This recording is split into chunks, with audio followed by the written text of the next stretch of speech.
હર્ષદી માની જય. મારું નામ સોમાભાઈ છે, હું દ્વારકાથી આવું છું. જય મા માળી. અમે મીઠાપુરથી આવ્યા છે, જે દ્વારકા પાસે આવેલું છે. આ મારા કાકી છે, એમને ફેફસાની તકલીફ હતી. એક ડૉક્ટરે કીધું હતું કે 60 થી 70% ખરાબ થઈ ગયા છે એમ. દવા ચાલુ હતી, ઘણા ટાઈમથી આ દવા ચાલુ હતી. ઓલમોસ્ટ 12 વર્ષ જેવું થયું છે. હા, 12 વર્ષથી દવા ચાલુ હતી. પછી મારા ફઈ અને ફુઆએ વાત કરી તો અમે અહીંયા દર્શન કરવા આવ્યા. 5 રવિવાર અમે ભર્યા. હવે ઘણું સારું છે પહેલાં કરતાં. હા, બ્લડ આવતું, કફ, પછી તાવ ઉતરતો નહીં, એવી ઘણી બધી ઘણી જગ્યાએથી માં બહુ સારા ડૉક્ટરને પણ બતાવ્યું પણ ફેર નહોતો પડતો.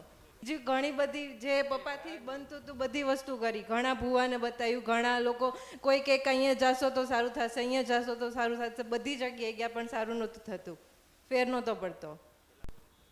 બહુ એવું નથી કે કાકીને જ એક દવાખાનું હતું, બીજા પણ ઘણા ફેમિલીમાં પ્રોબ્લેમ્સ હતા. એ લોકોને મજા ન રહેતી, એ લોકોને પણ હવે લાઈક સારું થવા લાગ્યું છે.